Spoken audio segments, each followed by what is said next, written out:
Pabayan, Cheese Escudero. Ma'am Susan Dumikil, Miguel siya Lilit Kanay, hello po sa iyo ma'am. Eto na, Cheese Escudero, mga kababayan. Tumanggap ito ng mali-malitang limpak-limpak na pera. Mali-malitang limpak-limpak na pera na nagkakahalaga ng 160 million mula sa kickback. Ayon kay Secretary ng DPWH noon na si Bernardo. Nako, Diyos mio Marimar. Ito po mga kababayan, yung balita. Nako, Cheese Escudero, humanda ka na. Oo. Isa ka dito sa maano. Ito, mga kababayan. Basahin ko lang muna ha, mula po ito sa Pilipinas Today. Ayan po ang page nila mga kababayan, no? Ito na, basahin ko lang. Ito, isang supplement affidavit na kanyang binasa sa pagdinig ng Senate Blue Ribbon Committee ngayong Huwebes, September 25, sinabi na nagbitiw ng Undersecretary ng Department of Public Works and Highways or DPWH na si Roberto Bernardo na personal na humiling ng proyekto sa kanya si Senator Cheese Escudero kapalit ng kumpirmasyon ni former DPWH Secretary Manuel Bunuan sa Commission on Appointments. Nako po mga kababayan. Eto na. Humingi daw si Cheese Escudero. Humingi si Cheese Escudero ng proyekto sa DPWH na kapalit ang confirmation kay Bunuan. Aniya noong Agosto 2022 ipinatawag di umano siya ni Escudero sa silid ng senador na kalagitnaan ng confirmation hearing ni Bunuan.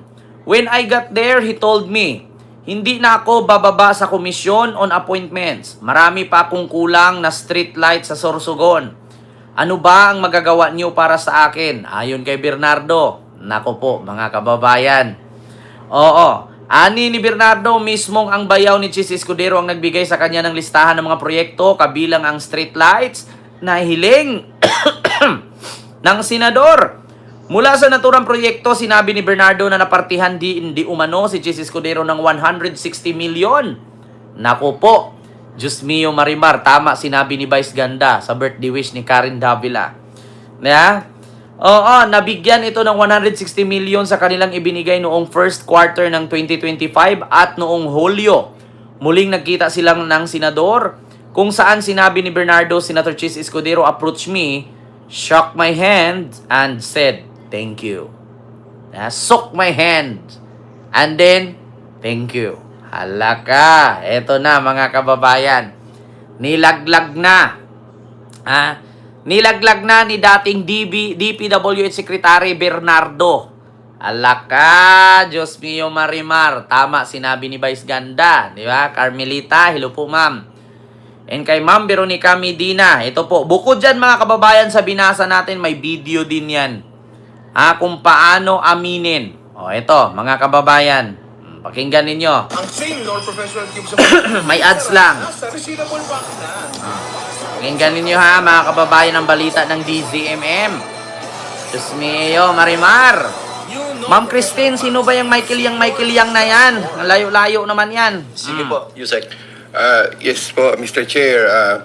It's my supplemental affidavit. I, Roberto R. Bernardo, Filipino of legal age, a resident of Malolos City, Bulacan, under oath, depose and state. During the proceedings before the Department of Justice and National Bureau of Investigation Case Build-Up Task Force, in connection with the ongoing Senate Blue Ribbon Committee investigations regarding irregularities in certain flood control projects, I was asked to clarify certain matters set forth in my affidavit dated September 25, 2025, which I earlier subscribed and sworn to before the Senate Blue Ribbon Committee.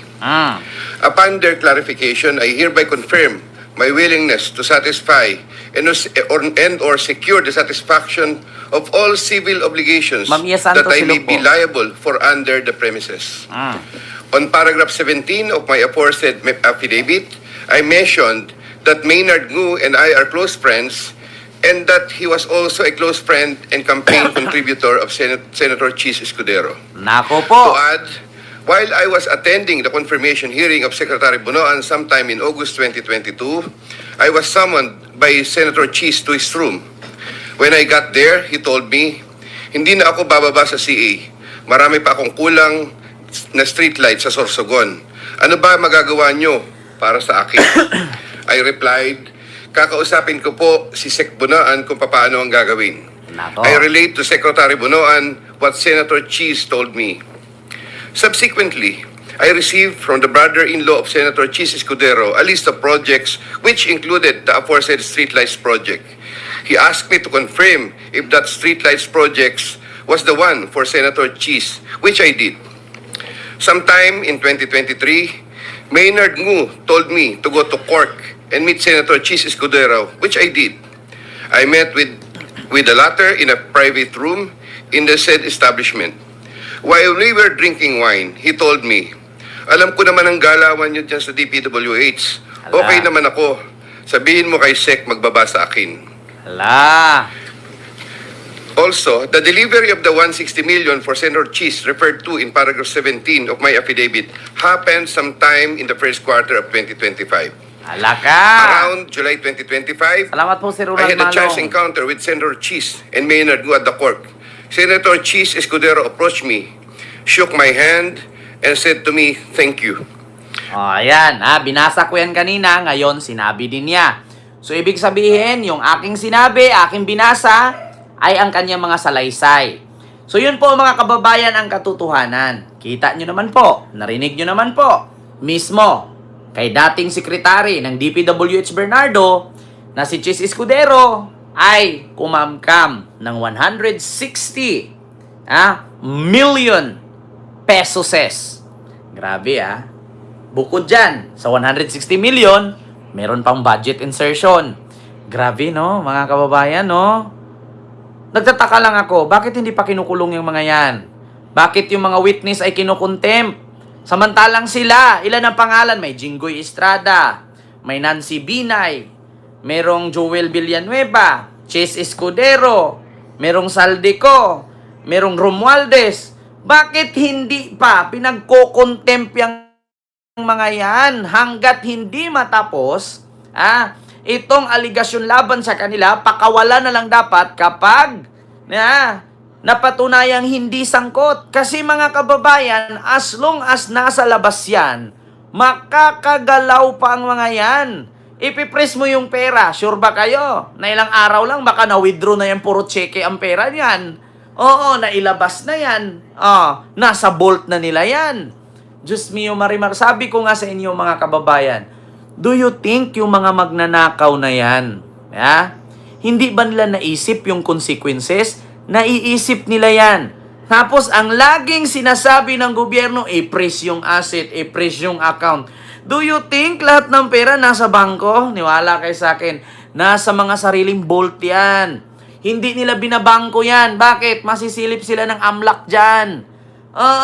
Questionable yan. Di ba? Sabi ko sa inyo mga kababayan, huwag kayong magpaniwala sa mga ganyan. 160 million, take note mga kababayan, not only for that, marami pa yan. Di ba? Ma'am Raida Channel, Ma'am Ima Batico. So, ito pa, pakinggan ninyo. Enjoy a beach getaway. May ads lang ha. Start your Pakinggan ninyo yung binulgar ni Bernardo.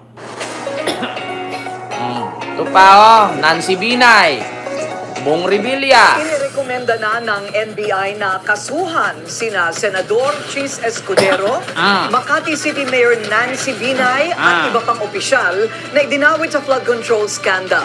Nako. Ang naglaglag sa kanila. Sana yung sinabing kaso na yan ay tatalab. Mahirap kasi mga kababayan, marinig natin kaso.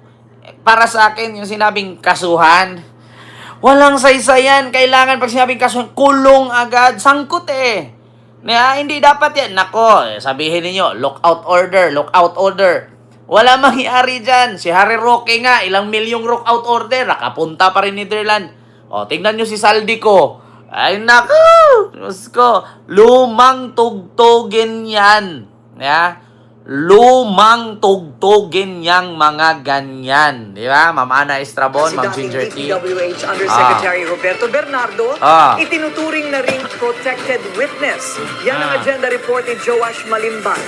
Tama lang mga kababayan. Ito si Bernardo, si Bunuan, si Bryce, si Alcantara, sino pa? Yung mga nandyan, mga diskaya, dapat gawin nila yang protective witness. Kasi kapag hindi magsalita itong mga diskaya, itong mga engineer, itong mga DPWH secretary, walang mangyayari dyan. Oo, kasi kapag hindi nila yan i-contempt dyan, hindi nila itago yan sa Senado, araw-araw bibisitahin yan. Araw-araw yan. Magkano bang gusto mo para burahin lang ako dyan? At saka mga kababayan, paalala lang. Sa hearing dyan sa Senado, wag po kayo basta-basta maniwala sa mga sinasabi ng di umano'y witness. Minsan yung iba dyan is scripted. Minsan yung iba dyan, kumikindat pa nga, mali. Nangihingi, hindi binibigay. Regalo yun. Gumaganon yung mata, putragis na yan.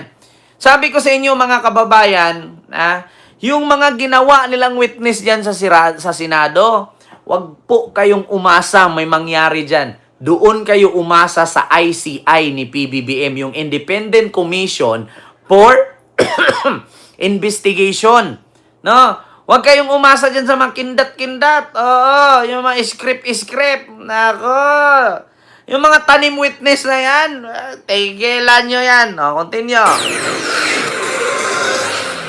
Pinakakasuhan na ng National Bureau of Investigation ang mga pangalang dawit sa isinumiteng affidavit ni former DPWH Undersecretary Roberto Bernardo. Ayon kay Justice Secretary Jesus Crispin Remulla, kasama sa mga posibleng isang pangreklamo ay malversation and indirect bribery. With the NPS. Lalo na yung witness ni Boy Toke. Ay. In the form of a complaint. So the NBI had to look into it, and his lawyers were there with the NBI.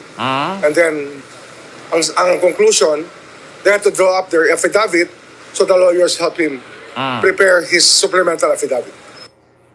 Inilaglag ni Bernardo sa Senate Blue Ribbon Committee hearing ang pangalan ng ilang high-profile government officials.